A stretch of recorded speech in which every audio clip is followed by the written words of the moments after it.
Yo, what is up, doggies? It's your boy Beanie and in today's video, I'm gonna be taking a deeper look into the Psychedelic Iceberg. Now, if you've been watching this channel for a while, you might have seen me say a couple things about how I don't want to talk about drugs or psychedelics anymore, and well, that was because I didn't want to be a bad influence, but I really thought about it, and am I really the bad influence, or is it like your guys' parents? Like, the blame really can't be put on me, you know? Like, at the end of the day, I really don't endorse any kind of drug use. Like, I really find it kind of cringe, stupid, and just embarrassing. Like, you really need to take drugs to be happy. Like, it's just lame. But at the end of the day, you know, I'm not your parents. I'm just some dude on YouTube. I'm not trying to be a role model. I'm just that weird, you know, hippie dude who took too much acid and starts telling you crazy stories. So don't take everything I say with a grain of salt. Don't get into psychedelics as you watch this video, bro. Talk to your parents, bro. Just be a good, healthy kid. But with all that out of the way, let's just get into the Psychedelic Iceberg, dog.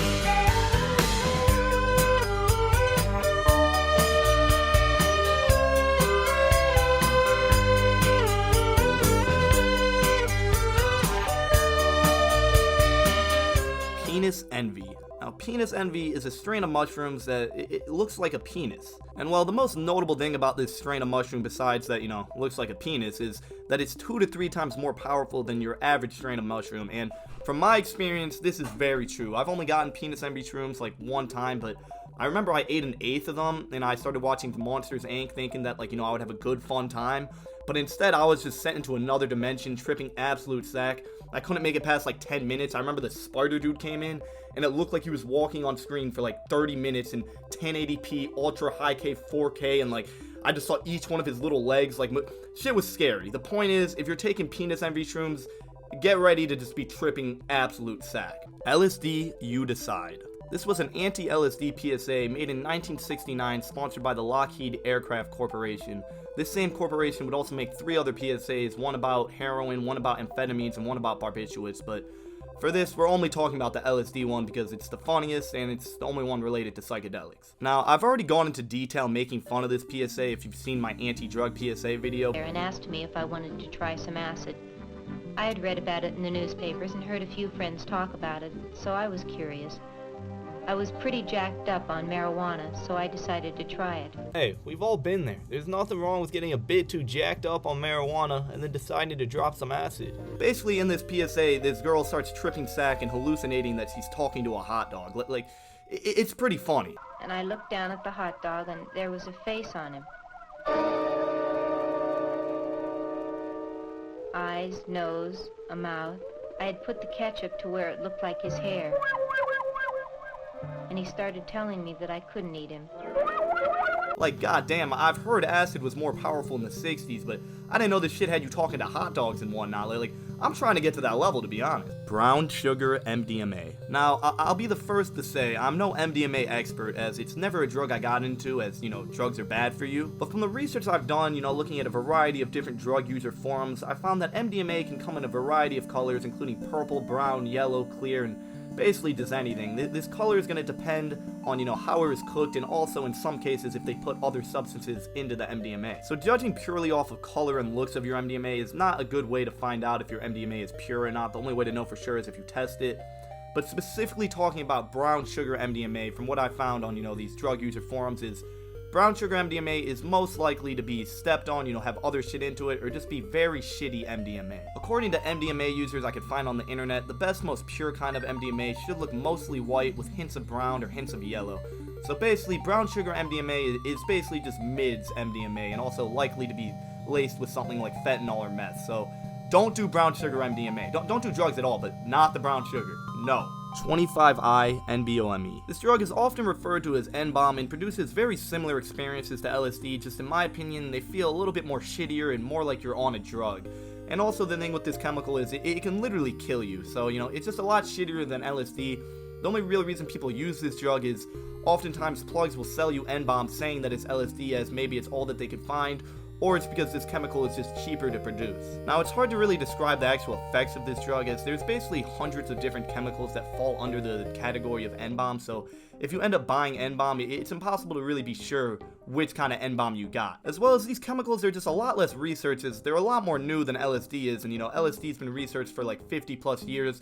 most of these chemicals have basically no research done on them. Now, I do have a little bit of experience tripping out on some NBomb. I'm not sure which exact NBomb chemical it was, but I know it wasn't real acid and it was some other shit. From my experience, NBomb just feels a lot less natural than real LSD. Like, I recall my fingers would like keep falling asleep, and it would also make me very gassy, and I just had a general uneasy feeling throughout my entire body. It's hard to explain exactly how NBomb differs from LSD, but basically the best explanation I can give it is NBomb is like you're smoking some Reggie doo-doo weed, and then LSD is like you're smoking the top shelf Zaza, Fire Extreme. P-Cal and T-Cal. These are two books written by Alexander Shulgin, who's a pretty notable figure in the psychedelic community if you're into that hippie nonsense. Now, I'll be honest, I've never actually read these books because, I'm not a nerd, but I did check the summary of them, and I'm going to share that with you guys. So, P-Cal, A Chemical Love Story, which is his first book, it shares detailed notes on how to synthesize various different phenethylamides, which I probably said that word wrong, but phenethylamides, or however you said it, includes drugs like MDMA, methamphetamines, and amphetamines. So the first half of this book basically just teaches you how to make drugs, but you can find out how to make drugs basically anywhere. That's not really that cool. Where the book really gets interesting is in the second half. In the latter half of this novel, Alexander Shulgin shares personal experiences on how these chemicals affected his relationships between him and his wife. Both Shulgin and his wife Anne discuss shared experiences they've had on these chemicals and talk about dosages they use and what chemicals they use to create good experiences. So basically, the first half of this book is teaching you how to make drugs, and then the second half of this book is teaching you what kind of drugs and how much drugs you want to take to improve your love life, and also, I'm guessing, improve your sex life as well. I mean, I never read the book, but I gotta guess in the second half it just says something like, yeah, take a bunch of meth and amphetamines and then fuck, and it's gonna go hard. Like, I don't know if you really had to write a book about this one, but whatever. And well, the second book, T-Cal, is basically just the same thing, but instead of discussing drugs like methamphetamines and amphetamines and MDMA, they discuss tryptamines, which is drugs like magic mushrooms or DMT. Soma. Soma is an ancient Indian drink that is believed by some to be the drink of the gods.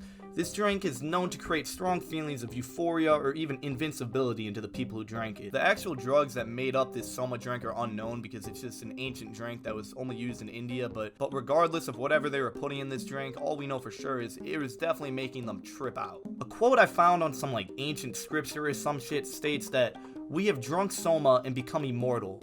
We've attended the light, the gods discovered. Now what harm may foe man's malice do to harm us? What? Oh immortal, mortal man's deception?" Nah, I'm not really too sure what bro was saying in the second half of that statement, but that's definitely some shit I'd say if I was tripping sack. Like reading this, I can tell this bro was tripping amongst the gods when he wrote this shit down. This drink probably hits. Blue honey. This is referring to a psychedelic honey, also known as mad honey. This honey is not always blue, but in some cases is. This honey contains a high level of gray antitoxins, which is the chemical that will make you trip. And well, when I say this honey will make you trip, I don't really mean tripping in the classical sense like a psychedelic trip. By tripping, I really mean more that this will just fuck you up. The effects of this honey include blurred vision, weakness, drowsiness, nausea, vomiting, and an alcohol-like feeling. Sometimes it produces visual effects like a tunnel vision or whirling lights, and these effects are known to last from 6 to 12 hours, but in severe cases, it can last to 1 to 3 days. And on top of all this drug also has the potential to be fatal. It is very rare, but it is possible that you can die from this stuff. I don't know, to me this drug just sounds kinda mid, and most of the experiences you can find people online talking about this drug, they did not have a good time. Apparently also people use this drug in lower doses as like a sexual stimulant, so maybe it's good for fucking, but other than that, I don't know, I'd stay away from the mad honey. Museum dose. This was a term coined by Alexander Shulgin, who was the same person that I discussed previously who wrote the P-Cal and T-Cal books. And basically, this term is exactly how it sounds. A museum dose is a relatively small dose that you could take and, walk around a museum in and be fine. It doesn't mean that, you have to take it in a museum. It just means you're taking a small dose that isn't going to fuck you up completely, but still kind of put you on another level. Like a dose where you can still interact with society and not be a complete weirdo. Huachuca. Huachuca, or more commonly known as the San Pedro cactus, is the cactus that, you probably guessed it, makes you trip.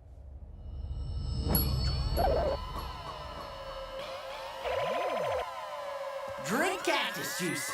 It'll quench ya. The San Pedro cactus is filled with mescaline, which is a powerful psychedelic drug that is said to be similar to both LSD and shrooms. Now, I personally have no experience with this substance, so I can't speak on it, but a lot of people speak very highly of this substance. But really, the more notable thing about this cactus, besides that it's a powerful psychedelic, is the fact that it's been considered very sacred for over 4,000 years. This is supported by ancient cave carvings of this plant, as well as there's still shamanic practices today where they use this plant. The San Pedro cactus is most commonly used in ceremonies in places like Peru, Bolivia, and Ecuador. These ceremonies are known to be taken very seriously and just known to be very intense experiences. These whole experiences are comparable to ayahuasca. The actual effects are probably widely different, but the actual intensity and the ceremony itself are quite similar. According to some hippie website I found, they state that ayahuasca is considered the female teacher plant of the jungle, which offers healing and self-knowledge, while the San Pedro cactus is considered the master, the male plant of the Andes. ERC Reagent. This is a drug test kit that can be used to test your LSD or DMT. However, it's most commonly used on LSD because oftentimes people will sell what they claim is LSD, but it ends up being NBomb, and you don't want that NBomb if you paid attention to previously in this iceberg. Now, if you watch any other psychedelic videos on YouTube, I'm sure you've heard people bitching about how you need the ERC reagent test. Once obtained, you must test your LSD. If you plan on consuming a substance like LSD, you must be prepared to test it before you ingest it. Both DMT and LSD can be tested with the ERC reagent, which there is a link in the video description. Most of you guys already know what I'm gonna say next, but for those of you who don't, what you need is a reagent test. And while it may sound like an annoying extra step, but it is pretty important to know what you're actually taking, and it's really not that hard. All you have to do is buy the ERC reagent test, you get your acid, you cut off a little piece of the acid, you drop the test on it, and if your acid turns purple, then it's real acid. 5 grams in silent darkness. This was something recommended in one of Terence McKenna's lectures, and, well, this sounds like a recipe for either losing your mind or meeting God. I mean, probably both, to be honest. Basically, the idea behind this is once you eat 5 grams of mushrooms, you're going to be blasted off into another dimension. And if you eat 5 grams of mushrooms in a silent, dark room, it's not going to be silent or dark. The mushrooms are going to be creating visuals and probably even noises. And well, if you're in a silent, dark room, then everything the mushrooms creates, everything your brain creates is coming strictly from your brain. There's no like outside stimulus. Everything you see and experience will be coming directly from within. And well, this is some trippy spiritual shit to say the least. And I'm not one to, disagree with Terence McKenna, as he's clearly the GOAT of the psychedelic world, but I will say I wouldn't really recommend 5 grams of silent darkness for basically like anyone, unless if you want to conquer the psychedelic world, which is really just a waste of time. Personally, I would never recommend 5 grams for anyone, as it's really going to put you through some shit, and it's just a lot. But I do agree, if you are having an intense experience, or if you're just having any psychedelic experience, silent darkness is a pretty cool thing to do, because, it's just your mind creating everything. You're really focusing within, there's no distractions, and also, for me, if I was ever having a bad trip or it felt too intense, going into silent darkness and like meditating was always the best idea. It always really helped me out. Sometimes there was a little spooky and shit, but it's kind of fun, though. It's a spiritual journey. Seeking the magic mushroom. This was an article written in Time magazine in 1957, and basically, this article was the first mention of magic mushrooms anywhere in Western society. While mushrooms have been used for thousands of years all over the world, in American history and Western society, there just wasn't much tripping going on. Basically, in America, no one knew what psychedelics were, but that would all change when amateur mycologist Robert Gordon Watson would end up exploring Oaxaca, Mexico, and he would participate in a Maztec ritual where they would all consume psilocybin mushrooms. He would write about this experience, describing it as, "The rite was led by 2 women, mother and daughter, both of them curanders or shamans. The proceedings went on in the Mixteco language. The mushrooms were of a species with hallucinogenic powers.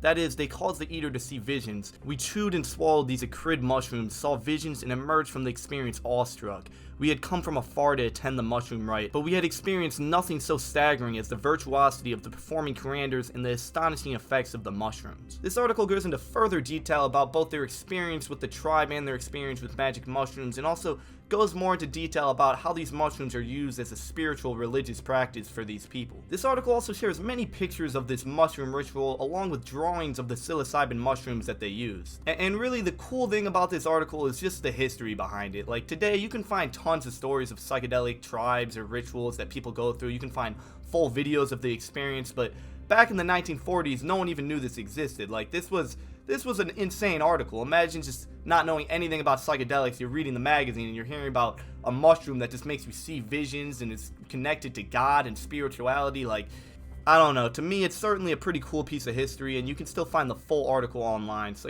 check it out if you want. The Acid King. Okay, this part of the iceberg may take up some time, but it's a pretty cool story, so stick with me. This is the disturbing story of Ricky Casso. Ricky was a kid growing up in New York in the 80s, and Ricky was a bit of a trouble child. He began smoking weed at the age of 11, and by 13 he would graduate to harder drugs like mescaline, LSD, and PCP. So he was fucking up his brain at a very young age, and well, by the time he was 16 he would end up dropping out of high school and was just basically a bum. He was known around his town and known by the other high schoolers as basically the plug. He was known to literally always have acid on him, and when he was feeling generous he would give people acid for free. But while he might sound like a nice cool hippie that's giving out free acid, also at this time he was getting really into the devil and devil worshipping. According to one of his former classmates, a hobby of his that he really enjoyed is he would like to go to the cemetery and smoke 10 bags of PCP while chanting Satan, Satan, Satan. Other people from this town would claim that they would often just see him randomly yell Hell Satan when walking around, so the kid he was a little weird. So Ricky basically just continues doing hard drugs, fucking up his brain and worshipping Satan.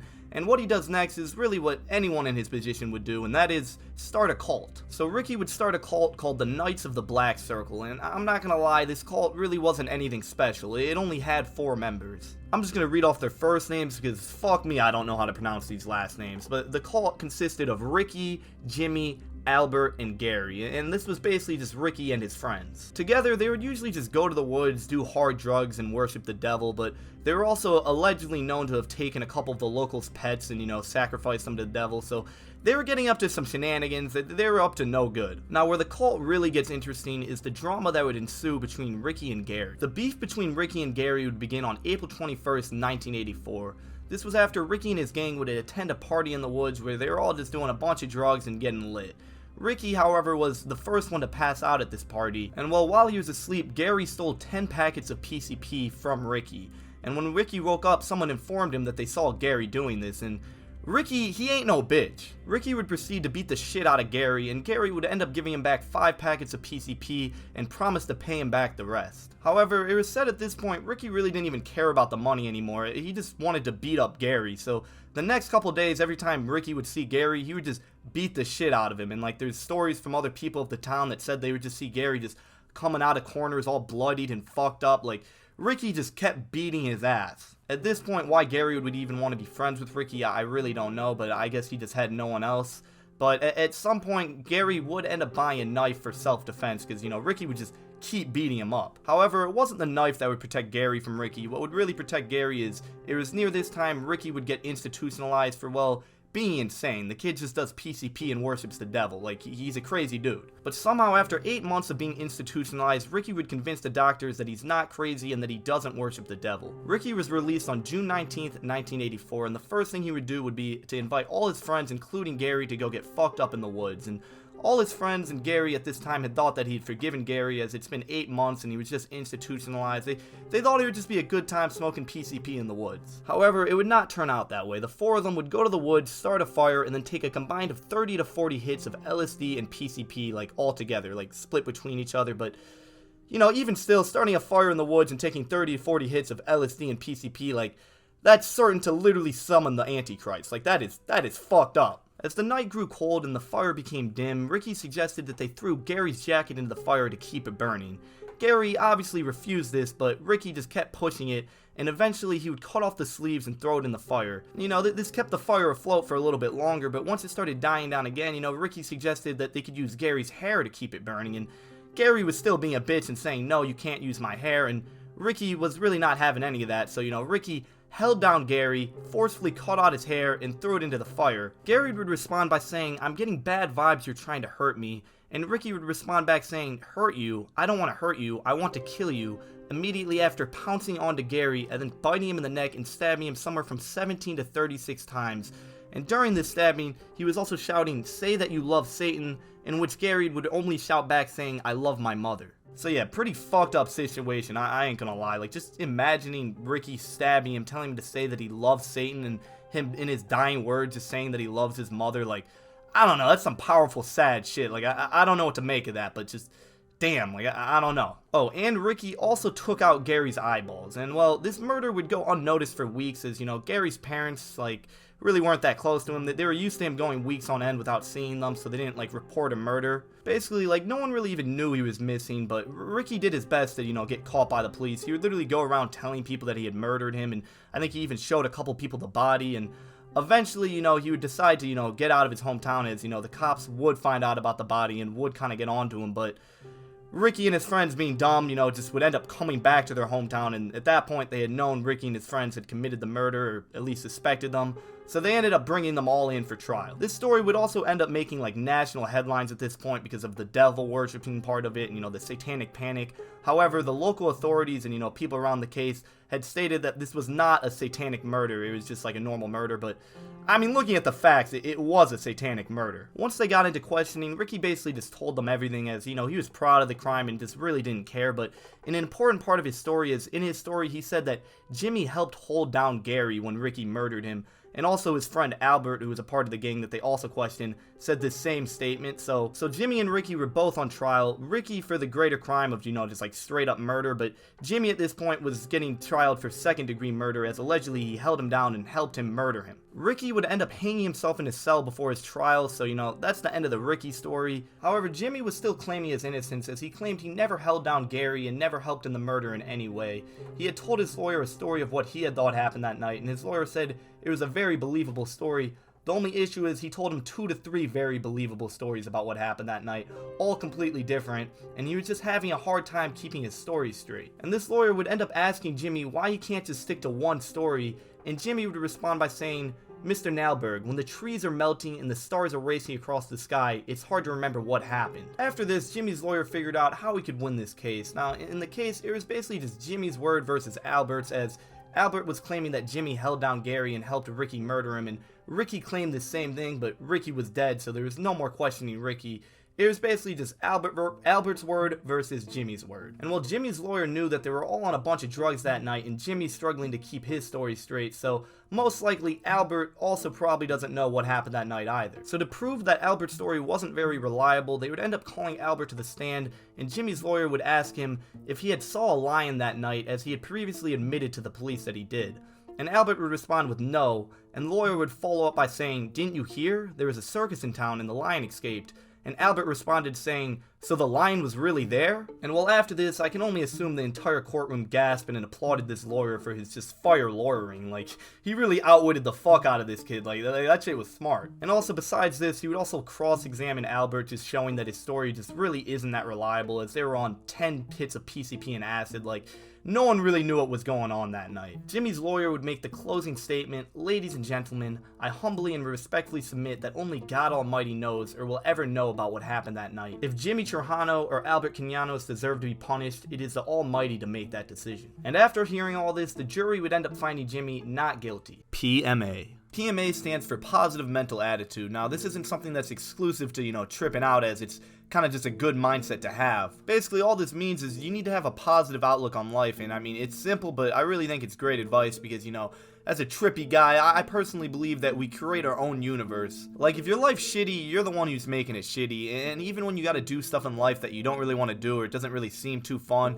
if you have a positive mindset towards it, you can have a good time doing it. Like, the way I see it is, 2 people, they can be watching the same exact movie, and one person, could be having a terrible time thinking, this movie's trash, it's garbage, I just want to go home, just basically just bad time. But the other person watching the movie thinking, this is the greatest thing of all time, I can't believe how they shot that, oh, that's so beautiful, oh, that's like such a creative idea, other person's having a fantastic time. It's the same movie, it's the mindset you put towards the movie that, affects how you feel, and I feel like this, logic can be used for just about anything, like when you're in school, or when you're talking to people, or when you're just going on a walk, when you're doing anything in life, if your mindset is positive towards it, it's going to be a good time, and if it's negative, then it's going to be a bad time. So the point is, have a positive mental attitude, dogs. The world's fucking beautiful. The pineal gland. Now, this is where we get into some science shit, so, excuse me if I get anything wrong, but, I'm not a scientist, but basically, the pineal gland is a part of the brain that is often referred to as the third eye, both because, well, it's placed like right here, right where your third eye would be. And also because the actual purpose that the pineal gland, serves for the brain is to receive information about the state of the light-dark cycle from the environment and convey this information by producing a hormone called melatonin. Now, if you're not sure what that means, it's okay, neither do I, but basically, I'm pretty sure it's saying, like, the pineal gland controls whether or not, you're awake or you're asleep. Like, it's sending the signals that you're awake and, we're in this reality, but then when you go to sleep, it gives you melatonin and it creates dreams. So basically, it's not seeing like your normal two eyes do, but it sees this simulation of a world, if you want to get trippy with it, and it also sends you into dreams. So, it's some trippy third eye shit. Another important thing about the pineal gland is it's very not understood, as is most of the human brain. We don't really know what's going on up there, but the pineal gland was the last part of the human brain to be discovered, so like, we really don't know that much about it. Many people believe that DMT is actually produced in the pineal gland and it's released before you die, and that's like what seeing the light is like, but that is also not proven. Also, many people believe that by meditating and, doing other spiritual practices, you can open up your third eye, and that also isn't really completely proven, but, it's just some trippy shit. It's the human mind. Hoffman microdose. Albert Hoffman, who was the first to synthesize and take LSD, suggested that a microdose of LSD could be very useful and make for an alternative to Ritalin. He suggested that at a dose of 10 micrograms, it could possibly have positive effects on increased energy to work, increase in mood, and could help with depression. 10 micrograms is a very small dose of LSD that will not cause you to trip, but still thought to have some positive effects on the mind. In Hoffman's lifetime, LSD was never really used or taken seriously as an alternative to Ritalin or really microdosed that much, but in recent years this idea has really popped off as there's tons of reports, studies, and people online who speak very highly of microdosing and talk of many benefits. The only issue is most of these reports are very unprofessional. There's almost no blinded placebo-controlled studies on microdosing. That means a lot of the studies you'll see that show a lot of positive effects of microdosing are studies that are done where people knew that they were microdosing and they're just reporting that their own positives that they noticed. Like they said, yeah, it made me feel better. But the issue with that is, placebo is a real ass thing, and most people that are trying this are going into with the mindset thinking that it is going to make them more creative, it is going to make them more focused, all that. So a lot of, the positive effects that they're reporting could simply just be the placebo effect. Now, while most of the research done on microdosing I think is kind of like inflated and just poor studies, there is some good research done, and there's a really good video that goes over a study by the Drug Classroom. I'll put the link in the description if you want to watch. But in this video, he goes over a study where some participants were given a placebo pill while others were given real LSD, and neither the participants or the researchers knew what was being administered. And well, in this study that they found at both 6.5 and 13 micrograms of LSD, there was no effect found on the Profile of Mood States test. And while the Profile of Mood State test is a 72 question test asking questions about anxiety, depression, anger, vigor, fatigue, confusion, and friendliness. And well, this is just a very common test that is used to, figure out how people are like feeling mentally, and basically at the microdose levels there is no change. There was a change at the level of 26 micrograms, but at this point you're kind of tripping a little bit. You're not really microdosing. And while at 26 micrograms there was found to be an increase in vigor, but not really that much, and there wasn't much change to anything else. And then this study, continues to just show on that there's pretty much little to no, mental changes at a microdose. It's really not doing that much for you, but then again, this is just one study, and, the issue is we need more studies like this, and I haven't really looked in a while, but, from what I can see, microdosing, it's really not all that it's hyped up to be by some people online. There's a lot more research that needs to be put into it, and as of now, I don't know, it might be bullshit, I'm not gonna lie. Alright, I know there's more to cover in this iceberg, more to cover in this layer, but this video is like 30 plus minutes already, and I only have so much storage on my MacBook. Like I really can't make a video much longer than this, and on top of all that, what are you guys doing watching my videos for like 30 plus minutes? Like, get a fucking life, bro. We're ending this shit early, bro. You should be ashamed that you even watched me for that long, bro. Like, this shit's embarrassing. Just kidding, dogs. I fucking love y'all, and I love y'all even more if you're watching my videos to the end. But I am gonna end this shit early, bro. I'm a lazy fuck. But either way, I love y'all. See y'all next time, and peace out, doggies.